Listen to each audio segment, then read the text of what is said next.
नमस्कार YouTube family, आपलं SP Marathi चॅनलवर आपलं सगळ्यांचं मनापासून स्वागत आहे. आज आपण खूप रोमॅन्चक कथा आपल्या व्ह्यूअरसाठी घेऊन आलेलो आहे. तर चला मग, ही गोष्ट काही महिन्यापूर्वीचीच आहे. मला अनेकदा रात्री झोप येत नाही म्हणून मी माझ्या घराच्या गच्चीवर फिरायला जातो. त्या दिवशीही मला झोप लागत नव्हती म्हणून मोबाईल घेऊन गच्चीवर गेलो. गाणी ऐकत फिरत असताना माझी नजर समोरच्या घराच्या गच्चीवर पडली. रात्र झाली होती त्यामुळे एका मंद बल्बच्या प्रकाशापलीकडचे काही दिसत नव्हतं. एक मुलगी फोनवर कोणाशी तरी बोलत गच्चीवर फिरत होती, पण अंधारामुळे ती मला नीट दिसत नव्हती. थोड्या वेळाने तिने मोबाईल हातात घेतला आणि कदाचित कॉल संपला असावा आणि ती गच्चीवर फिरू लागली. दुसऱ्या दिवशी मी नेहमीप्रमाणे कामावर निघालो तेव्हा समोरच्या घरातून एक मुलगी बाहेर आली.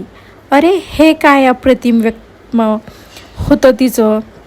तिच्या एका नजरेमध्ये मी घायाळ झालो आणि अगदी तिला सारखं बघू लागलो. नंतर समजलं की ती एक भाडेकरू आहे आणि तिला 2 मुलेसुद्धा आहेत. रोज त्या सुंदरीला बघायचं स्वप्न मी बघू लागलो. रोज मला तिचे दर्शनसुद्धा होत होते, पण तिच्याशी बोलण्याची संधी मला काही लवकर मिळत नव्हती. मी फक्त नजरेने तिच्या प्रेमात पडलो होतो आणि घरी परतल्यावर तिच्या नावाने हतबल करायचो.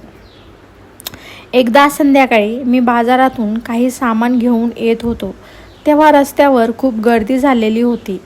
कदाचित एका रिक्षाचा अपघात झालेला होता. मी पाहिलं तर तीच मुलगी होती. तिच्या हातापायांना जखमा झालेल्या होत्या. ती माझी शेजारी असल्याने पोलिसांना सांगून मी तिला रुग्णालयात हॉस्पिटलमध्ये घेऊन गेलो. डॉक्टरांनी औषध दिले. तिथं मेडिकलमधून मी औषध घेऊन आलो आणि तिला बाईकवर बसून घरी देखील नेऊन सोडलं. त्या दरम्यान तिचं माझं बोलणं झालं आणि तिची माझी मैत्री झाली. मग एका रात्री मी गच्चीवर फिरत असताना, ती रात्र अगदी पौर्णिमेची रात्र होती. चंद्राचा लख्ख प्रकाश होता आणि सगळा प्रकाश हा गच्चीवर देखील पडलेला होता.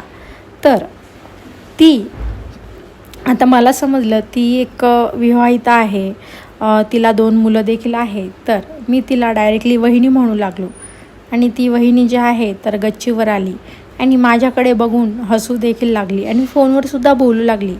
तर तिची आणि माझी नजर एक झाली आणि जेव्हा मी बाहेर जायला निघालो तेव्हा तिने इशाऱ्याने मला थांबवलं आणि सांगितलं फोन ठेवून की ती माझ्याजवळ आली आणि काय सुंदर दिसत होती, की ती जणू अगदी स्वप्नातली सुंदरी दिसत होती. तिच्या चेहऱ्यावरचं तेज, तिचा हसरा चेहरा बघून अगदी कोणीही आकर्षित होईल तसा मी देखील आकर्षित झालो. तिला बघतच राहावंसं वाटलं. पण तिने त्या दिवसाबद्दल मला धन्यवाद बोलले आणि माझ्याबद्दल विचारू लागली. मीही तिच्या आणि तिच्या कुटुंबाबद्दल जे आहे तर विचारू लागलो. तेव्हा कळलं की तिचं नाव प्रिया आहे. तिचं वय 22 वर्ष आहे आणि ती गेल्या वर्षभरापासून नवऱ्यापासून वेगळी राहते. नवरा दारू पिऊन तिला मारत होता म्हणून तिनं वेळेत वेगळं होण्याचा निर्णय घेतलेला आहे. आता सध्या ती सिंगल मदर आहे आणि तिच्या 2 मुलांचा सांभाळ ती एकटीच करते. हे सगळं काही ऐकून अगदी मलाही थोडंसं वाईट वाटलं, पण जे होतं ते चांगल्यासाठी होतं असं गोड मानून तिने तिचं आयुष्य पुढचं चालू केलेलं होतं. आता ह्या सगळ्या गोष्टी होत असताना मीही तिच्याकडे खूप आकर्षित झालेलो होतो. अगदी ऑफिसला गेलं तरी मला तिचा विचार यायचा, घरी आलो तरी मला तिचा विचार यायचा, कारण तिच्यामध्ये आणि माझ्यामध्ये घट्ट मैत्री जी झालेली होती ना, तर त्या मैत्रीचा विचार मी सतत करत राहायचो. तर अशा काही गोष्टी माझ्यासोबत घडत असताना अगदी तिने काही अशाही भावनिक गोष्टी सांगितल्या की तिचे पती तिला खूप मारायचे, दारू प्यायचे, पैसे आणत नव्हते. मग तिला मी म्हटलं की जे झालं ते झालं, आता तू काही मागच्या गोष्टी काढत बसू नको. आणि अगदी मी त्या वहिनीला जे आहे म्हणजे ते प्रिया वहिनीला मी धीर देत बसलेलो होतो. पण त्या दिवसापासून अगदी आमच्या दोघांचं जे आहे तर भेटीगाठी सुरू झाल्या. त्यानंतर आम्ही रात्री अगदी म्हणजे गच्चीवर फिरत असताना आमच्या एकमेकांची बोलायची जी देवाणघेवाण असते अगदी ती सुद्धा सुरू झालेली होती. आतापर्यंत तिचा नंबरही माझ्याकडे नव्हता, माझा नंबरही तिच्याकडे नव्हता, पण मग मी तिला माझा नंबरसुद्धा दिला आणि आता आम्ही मेसेजद्वारे म्हणजे आमचं दोघांमध्ये बोलणंही देखील सुरू झालं. इतकी सुंदर वहिनी माझ्याशी बोलते. हळूहळू आमच्या गप्पा सुरू झाल्या. मी कधी मजेशीर मॅसेज पाठवायचो तर कधी डबल मिनिंग जोक्स. ती फक्त मला हसवायची, अगदी तीसुद्धा मला SMS पाठवायला लागायची. तर तिच्या डोळ्यातून, तिच्या हावभावावरून, तिच्या वागण्यावरून मला असं वाटलं की ती देखील माझ्या प्रेमामध्ये पडलेली आहे. आणि मला त्या गोष्टींची उत्सुकता वाढू लागली. थोडी संधी घेतली तर कदाचित मला तिच्यासोबत सुंदर वेळसुद्धा घालवता येईल आणि तो अनुभवसुद्धा मला घेता येईल असं वाटलं. मी तिची छोटी मोठी कामं करायचो, ज्यामुळे ती माझ्यावर खूप खुश होती. कधी ती कंटाळली की आम्ही फोनवर गप्पा मारायचो. एकदा प्रियाने दुकानातून सामान आणायला सांगितले. मी सामान घरी घेऊन तिच्या घरी पोचलो तर ती काही घरात नव्हती, तर ती गच्चीवर होती.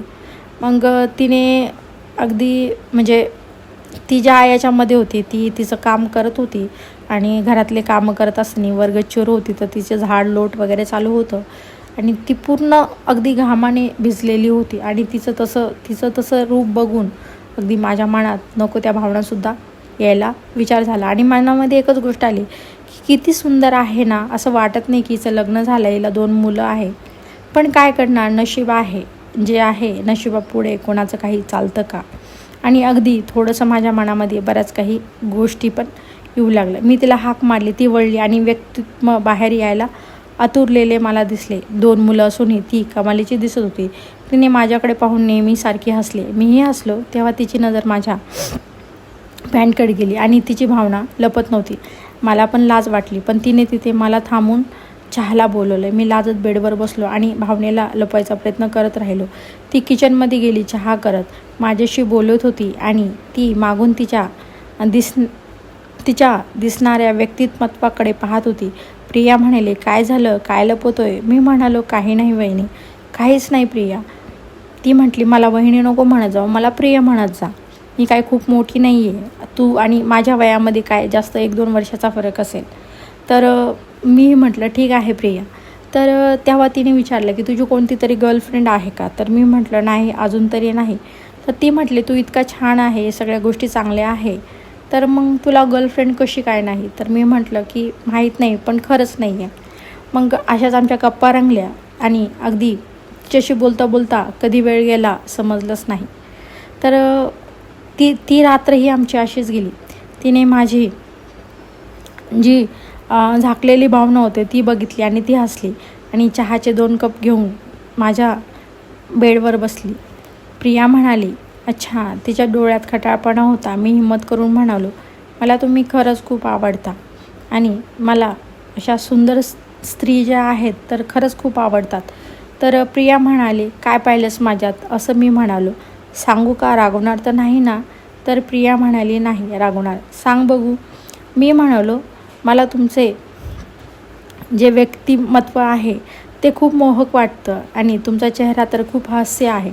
आश्चर्याने पाहत होतो. मग प्रियाही हसली आणि म्हणाली, कधी कोणाला वळून पाहिलंस का. मी नाही म्हणालो. ती म्हणाली, जा दरवाजा बंद करू नये. आणि मी धावतच दरवाजा लावलं. ती माझ्यासमोर उभी राहिली आणि हळूच व्यक्तिमत्व मोकळे करू लागली. काय अप्रतिम दृश्य होतं. आता ती माझ्यासमोर पूर्ण मोकळी होती. तिचं सौंदर्य वर्णन करता येणारं नाही. लांब केस, काजळाचे डोळे, लाल टीप, लाल लिपस्टिक, मंगळसूत्र, बांगड्या, पायात पैंजण आणि ती इतकी छान दिसत होती की शब्दात व्यक्त करण्यासारखं नव्हतं. ती जवळ आली आणि माझ्या कानात म्हणाली, फक्त पाहणार की काही करणार. मला विश्वास बसत नव्हता. मी पटकन भावना मोकळी केली आणि तिच्यासमोर उभा राहिलो. तिने माझा हात घेऊन तिच्या व्यक्तिमत्वावर ठेवला आणि मी तिच्या व्यक्तिमत्वावर सुंदर वेळ घेऊ लागलो होतो. तीही मला साथ देत होती. आम्ही प्रेमळ स्पर्शाने हरवून गेलो होतो. थोड्या वेळाने ती म्हणाली, आता नाही थांबत, लवकर कर माझ्या राजा, खूप तहान लागली आहे. ती जीवनात माझी भावना टाकली आणि एकरूप झालो. तिच्या त्या दिसक्या मला प्रोत्साहन देत होत्या. ती मला धरून माझ्यासोबत तालात होती. हाय माझा राजा, किती दिवसांनी हे सुंदर वेळ अनुभवला आहे. ती म्हणाली, आम्ही एकमेकात हरवून गेलो होतो. ती 2दा मला असंच म्हणत गेली आणि तिच्या त्या बोलक्या डोळ्यात हरवलेले होतं. माझ्या खोलीत आलो, लाईट बंद केली आणि बेडवर पडलो. पण झोप काही केल्या येत नव्हती. मला सारखी तिची आठवण येत होती. तिचं ते सुंदर रूप न विसरण्यासारखं होतं. तिचे ते मोकळे केस न विसरण्यासारखे होते. स्वप्नात काहीतरी, पण माझ्या हातावर अजूनही तिच्या केसांचा सुगंध दरवळत होता. आणि तिच्या व्यक्तिमत्वाची जाणीव मला होत होती. हे स्वप्न नव्हतं, हे खरंच घडलेली गोष्ट होती आणि इतकी सुंदर ज्याचा विचार मी आजपर्यंत कधीच केला नव्हता, पण वाटलंही नव्हतं. हळूहळू या गोष्टी ज्या आहेत तर पुढे सरकण्या मी नेहमीप्रमाणे ऑफिसला निघालो आणि आज माझे काही लक्ष कामावर नव्हतं. ऑफिसमध्ये बसून मी फक्त तिचा विचार करत होतो. तिचे ते हसणे, तिचा तो खट्टाळपणा आणि रात्रीचा तो अविस्मरणीय क्षण. माझा फोन हातात घेतला आणि उघडला. तिचे मेसेज अजूनही तिथे होता. थँक्यू, आज खूप छान वाटलं. मी हसलो आणि रिप्लाय टाईप करायला सुरुवात केली. वहिनी, मजा तर मलाही आली, पण आता पुन्हा कधी पण. मग विचार केला, थोडं थांबावं, लगेच रिप्लाय केला तर कदाचित मी खूप उतावळा वाटेन, म्हणून फोन बाजूला ठेवला आणि कामात लक्ष घालायचा प्रयत्न केला. पण काही ऐकत नव्हतं. दुपार झाली. ऑफिसतून सुट्टी घेऊन मी घरी परतलो. घरी येताना माझी नजर आपसूक तिच्या घराकडे गेली, पण ती दिसली नाही. कदाचित मुलांना शाळेतून आणायला गेली असेल असं वाटलं. मी घरी पोचलो, जेवण केलं आणि थोडा वेळ TV पाहिला, पण माझं लक्ष काहीच लागत नव्हतं. शेवटी मी फोन उचलला आणि तिला मेसेज केला, भाभी काय करताय? तर थोड्या वेळाने तिचा रिप्लाय आला, मुलांना जेवण देतो, तू काय करतोस? मी लिहिलं, तुमचा विचार करतोय. तिने फक्त एक स्माईल पाठवली. मला हाय असं वाटलं की ती माझ्याशी बोलायला तयार आहे. हे पाहून माझ्या मनात आशेची एक लहर दौडली. संध्याकाळ झाली. मी गच्चीवर गेलो. आज चंद्र थोडा मरून दिसत होता, पण तरीही त्याचा प्रकाश गच्चीवर पसरला होता. मी फोनवर गाणी लावली आणि फिरायला लागलो. माझी नजर पुन्हा तिच्या गच्चीकडे गेली. ती तिथे नव्हती. थोडा वेळ वाट पाहिली, पण ती आली नाही. मी निराश होऊन खाली जायला निघालो. तेवढ्यात माझा फोन वाजला. स्क्रीनवर तिचा मेसेज दिसला. वहिनी, माझं हृदय जोरजोरात धडकायला लागलं. मी कॉल उचलला. हॅलो वहिनी, ती म्हणाली. हाय, कुठे आहेस? मी म्हणालो हॅलो. वहिनी म्हणाली, अरे कुठे आहेस? मी म्हटलो गच्चीवर आहे, तुमची वाट बघतोय. तेव्हा ती हसली आणि म्हणाली, अच्छा थांब, मी येते. माझ्या चेहऱ्यावर हसू पसरलं. काही मिनिटातच ती गच्चीवर आली.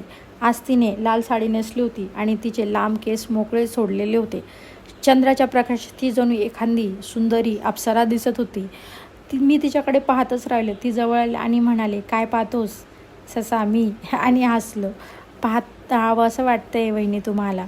खूप सुंदर दिसताय. ती लाजली आणि म्हणाली, बस आता, जास्त तारीफ करू नकोस. मला कसं तरी वाटतं आहे. तर तो म्हटला, मी मजाक करतोय. मग मला स्पष्ट झालं होतं की तिलाही देखील मी कदाचित आवडत असेल आणि गच्चीवर आम्ही फिरायला लागलो. ती तिच्या मुलाबद्दल सांगू लागली की कशी मी एकटी त्यांना सांभाळते, कसा मी माझा संसार सावरती आहे. माझा नवरा तर मला सोडून गेला. आता काय होईल पुढे काही माहीत नाही.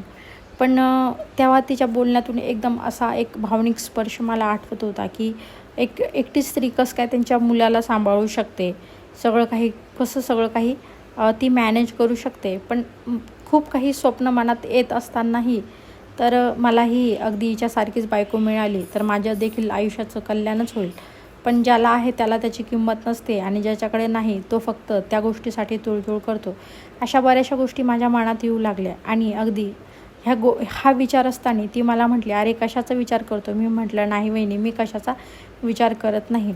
आणि अगदी ती माझ्याकडे बघतच राहिली. तर तिलाही वाटलं की मी काहीतरी विचार करतोय, पण मला तिने काही जास्त बोलले नाही. आणि तिथेच तिने मला एक गोष्ट सांगितलेली नाही की ती आता जे आहे तर अगदी ही जागा आहे ती सोडून जाणार आहे, कारण तिला तिच्या गावी शाळेवर नोकरी मिळालेली आहे.